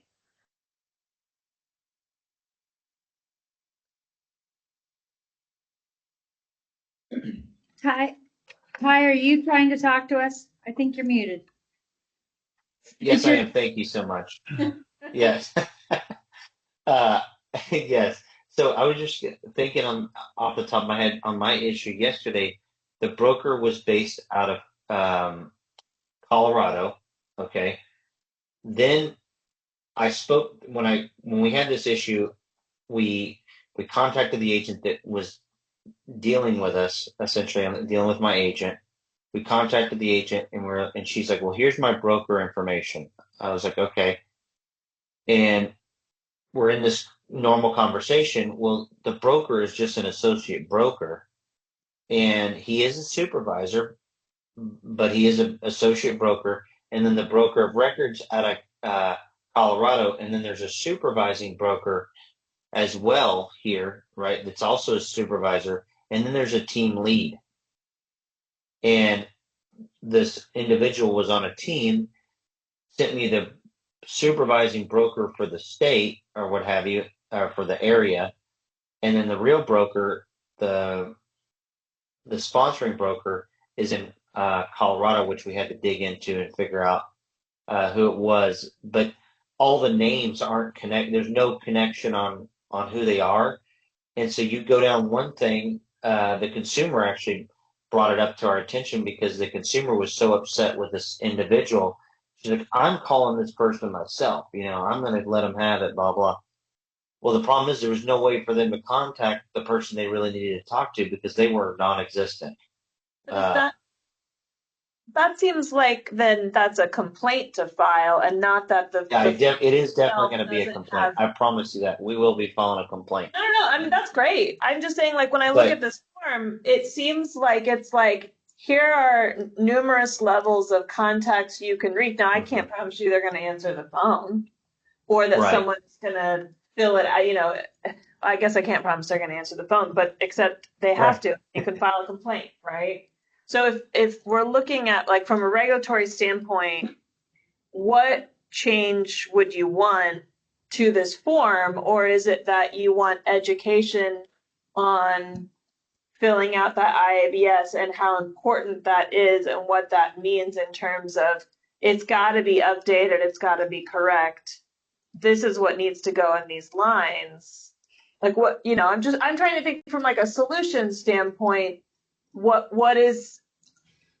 can we do? What can we do? Is it an enforcement issue? Is it education? Yeah, and I think it's a form issue. Right, and I think your point's valid. I think the first step would be in my mind. Now, everybody else I'm sure will have their own opinion, but in my mind, maybe giving some examples out there since we're freshly going into January 1st with some new things coming up.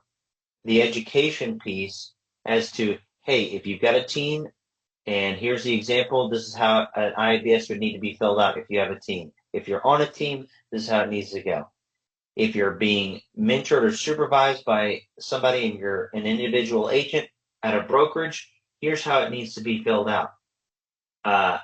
If you have, and then maybe a third scenario where it says, and I'm just thinking out loud, you have a broker, you have another broker or another supervisor, and then you have a team lead. How would you exactly fill that out, and then give an example where it needs to be a little bit of a convoluted example, but it needs to be provided so that way it creates clarification, especially going into January 1st. I think it's the perfect time to re-educate folks, honestly. As far as the contract goes and an IABS goes, if we added another line for associate, it could get confusing. I'm just going to be real. It could get confusing because we have 4 lines, on there. So if we added a 5th line, I don't know if you just add the team name on there or what have you to make sure that the order goes in, that order. But the fact is, I do truly feel like the education is not there and is not being done properly. And I think first step would be to make sure that they're educated on it. Second step would be, look, we've got to figure out something to do because the fact is, it's not being done and the disclosure is not there.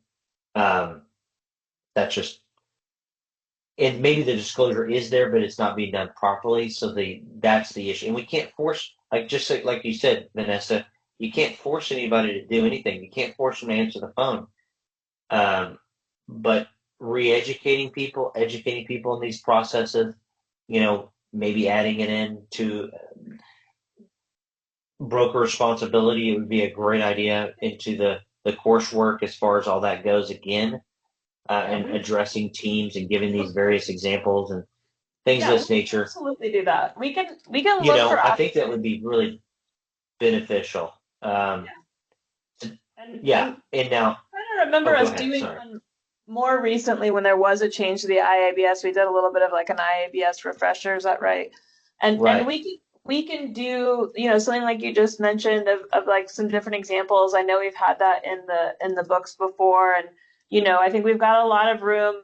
Summer does this cool thing where something new happens, but she also uses it as a time to remind people of things that haven't changed. So, we can certainly focus on that. I think your other action is it's enforcement, it's complaints, right? And showing that there's consequences for not having it filled out correctly. That's never the easy answer, I know, but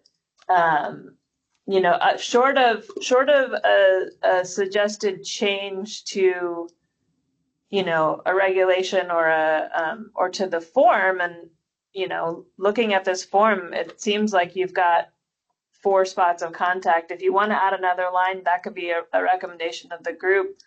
It seems like you've got education and enforcement being the top actionable items. But feel free to jump in and say, no, that's absolutely wrong. That's just what I'm hearing and summarizing from you guys.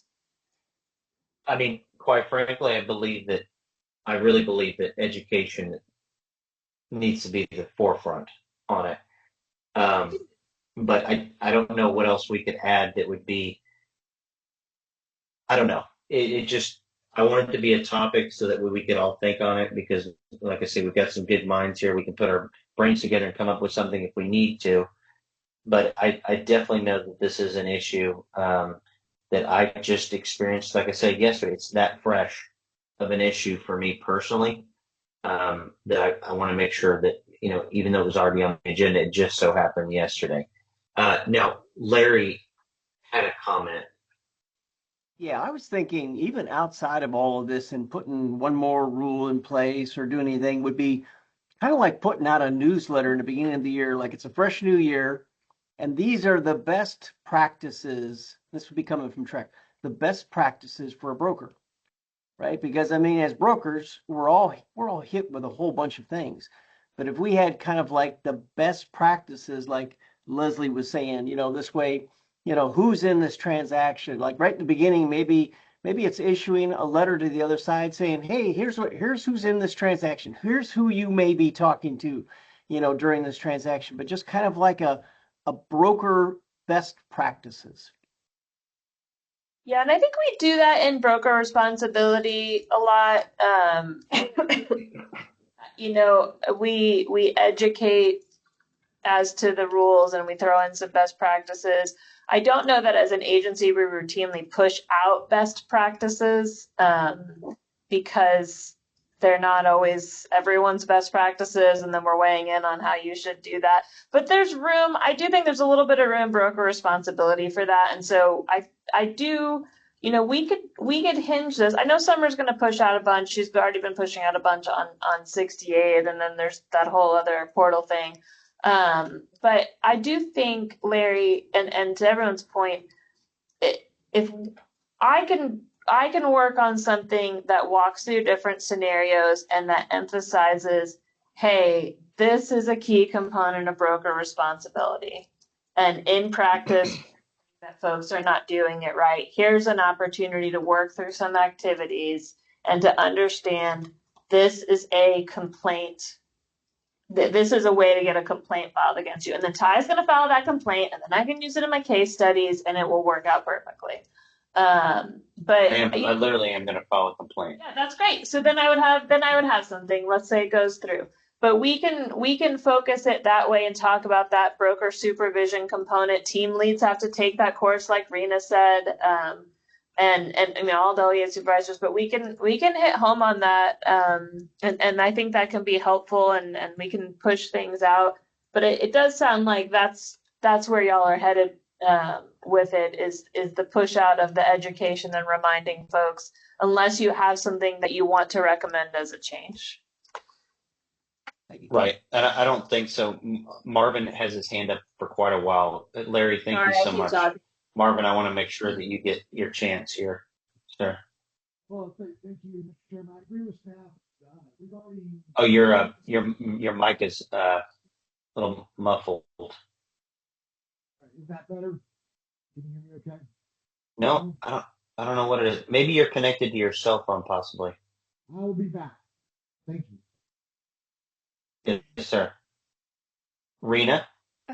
So I think it's no different than educating them on filling and anything else. I think it is an education and enforcement issue. Um, you know, we an item on the contract that we're constantly educating our agents on is what address do you put for the broker?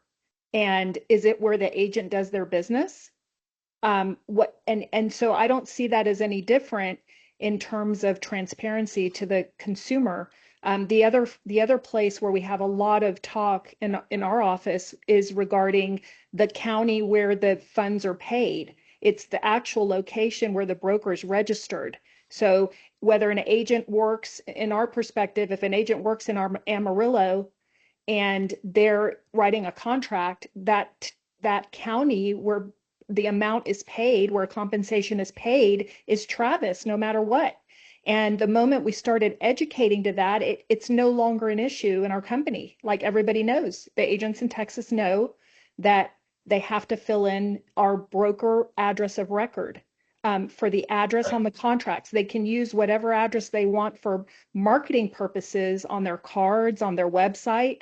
But when it comes to the contracts, it is always your broker registered office.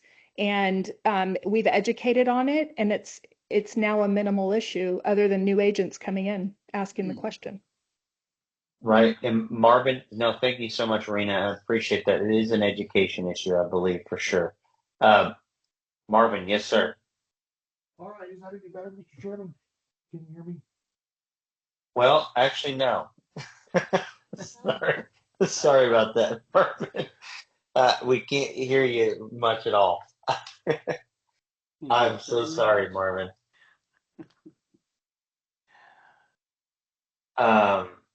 We'll give you another second there, sir.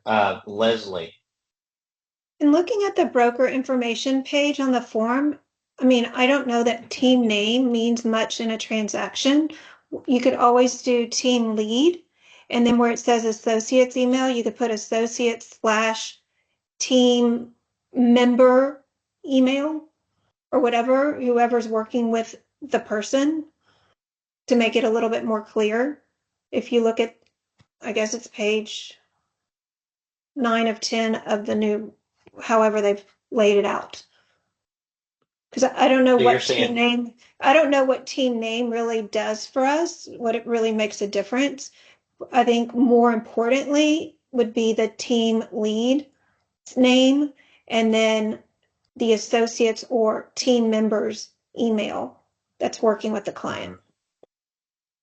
so Leslie, Which is you're saying you're proposing This is on broker thinking information. about changing the name from team to team lead So, on that yeah, line, and essentially. something, the broker lawyer committee is looking at this page. It's currently up for proposal. So, we're happy to take any suggestions from this group if there's a kind of a consensus, or if there's individuals that want to make a recommendation Right in. to, to them, they can also look at that as well.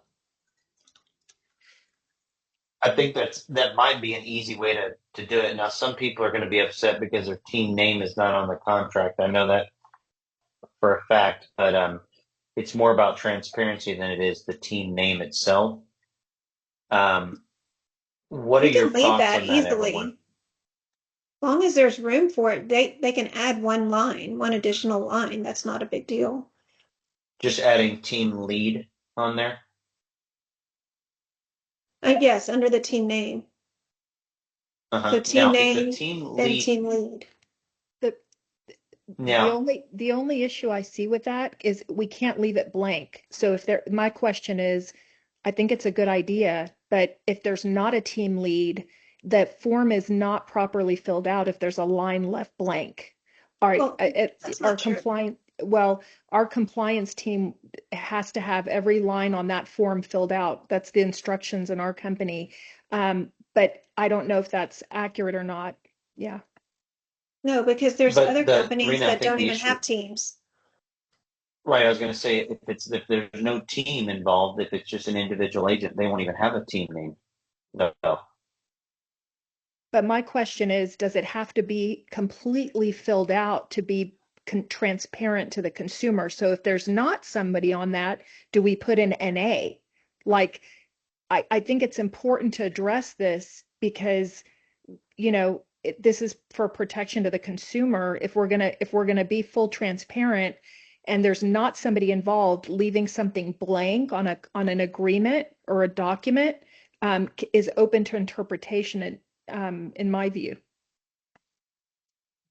And I mean, like I say, I'm not anyone to make a suggestion or anything on this, but in my mind, if there's no team, I don't give it two thoughts. Just being honest. It doesn't even come to mind because there's no relationship there in my mind to be had. Now, if I'm intentionally leaving it off and there is a team to be had, that's a different story.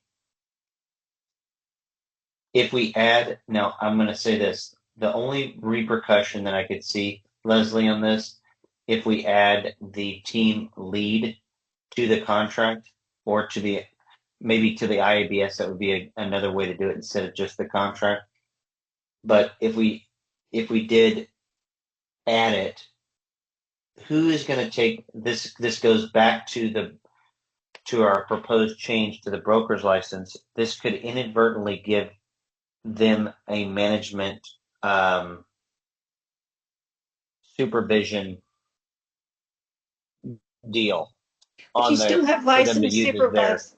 Yeah, but you still have the right. licensed supervisor of associate listed. Mm-hmm.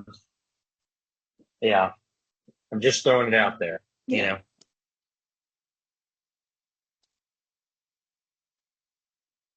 All right. Do we want to make, since the form is in change right now, do we want to make a recommendation to add team supervisor to the form? Vanessa, is the IABS in flux right now, or is it I think it's are they it's looking to do anything to that? You said, I think Abby said that. I'm suggesting doing something to IABS.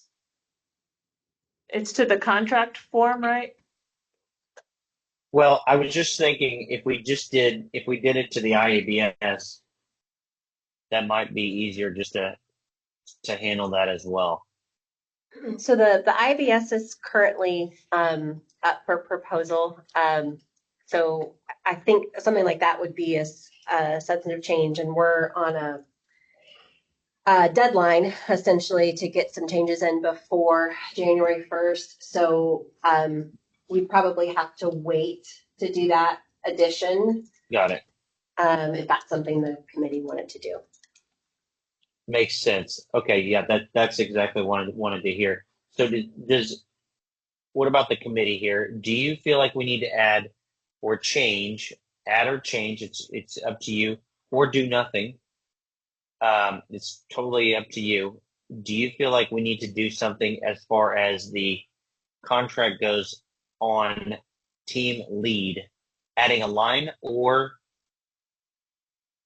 changing the name from team to team lead and that's it, leaving it as is and just changing that verbiage on there? How do you feel about that? What do we need to do? Bob? Are we here? Yes, sir. You hear me? Yes, sir. Okay. On the team lead, and I understand the concept of compliance and fill in the blanks, and I think it certainly is important. I need for you to help me. I don't know that there's a good common understanding of what team lead means. I don't think the consumer will really automatically understand, well, team lead means that person who is the lead agent for the 30-person team, or it's one of the delegated supervisor, it's the one who handles operations. I'm not entirely sure team lead is the best phrase to put in there. I think we need to have something as we work through it, but I'm not sure I'm comfortable with just the phrase team lead. So help me out with that. And Bob, I think you have a good point there as well. However, they are a supervisor as well if they are the team lead. Correct. But there is that blank on the IBS already for a license. Exactly. Right. So I wonder. I don't know that we need to add team lead if we already have everything else. And I think it's an easy thing, as Rita points out, to deal with. If it's a team or not a team, you can put NA in there. So at least the consumer knows you've looked at it and you've paid attention to what that blank is for. And you said it doesn't apply in this case because it's a single agent who's not a team or anything. Although we understand TREC's definition of team is one or more license holders. But from what we're talking about, it's not a team. So I think that's easily resolved. I don't know that putting the phrase in there, team lead, does anything, changes anything above what we already have in there. We have delegated supervisors and we have that information. I don't think it clarifies things to the point that I think it's worth doing. Just my opinion. Makes sense. Mike? I was sitting there going, some teams have so many members in them that there may be 10 people working on this contract. And the last thing we need is 10 lines on that IABS. So yeah. I think one of my questions is, I guess this is directed to staff, is do you have a bunch of complaints coming in where they don't know who worked on that contract? Is that I understand what we're trying to solve, but are we getting, we're supposed to be protecting the consumer. So I would assume if we don't protect the consumer, someone's going to complain. Are we getting enough complaints to justify making a big change and adding a whole bunch, one or more blanks to an IABS if you guys can't find the right ultimate person to talk to at TREC?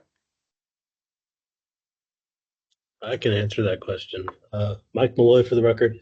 It's a rare complaint, if that.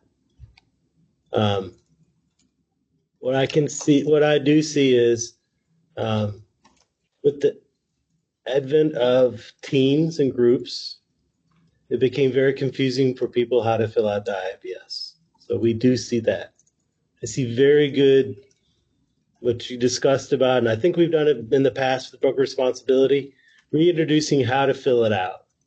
I think, in my opinion, doing this, being here a long time, adding another line will just make it very more confusing for people because they kind of panic and it's like, well, my situation, how do I fill it out? Oh no, now there's another line. I think focusing on what we have that people are at least familiar with because it's been there for quite some time and educating people like here's how it should be done, I think may have better traction. And also turning where, you know what, informing, you know, the information you put on there needs to be stuff, it needs to be, you know, credible things where if, you know, consumer needs to get a hold of you, if you're on that form, you need to have some knowledge of what's going on in the transaction to be available to answer those people's questions. Thank you. Mm. Thanks, Mike. And then as far as the education piece goes, and this goes out to staff as well, can we, I know we've got the Trek Advisor, and that's a really good, I actually really like reading that. But we've got the Trek Advisor and things of that nature. Are we thinking about putting something out there for this education on the IABS for the first of the year? Can we do something like that through that medium, or what are you thinking? Yes. Okay. Thanks, Summer. Okay, perfect. Thanks. All right. So I think at this point, we've got a lot of stuff going on for January 1st coming up. Let's just see how it goes. If this comes up and we continually see an issue on it, along with the open houses and transaction coordination, we can table it and relook at it, and hopefully the education improves.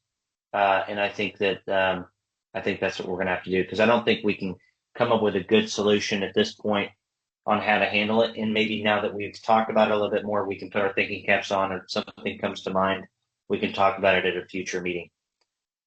Anybody disagree with me there? All right. I think that's what we'll do. All right. I appreciate all the insight, everyone, and all the feedback today. It's been very good and insightful for sure. Let's move on to agenda item number 7, possible action regarding future meeting topics. We obviously have one topic tabled, which is including 2 things. Are there any other topics or items that anyone would like to add to the future agenda item that's coming up here very soon?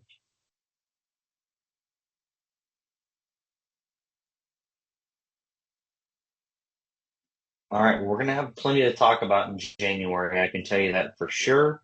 It's going to be a good meeting, and we'll get some insight on some of this new regulation that's coming into play for agents out there, and I think we'll hear some more on that. With that being said, let's move on to agenda item number 8, discussion and possible action regarding future meeting dates.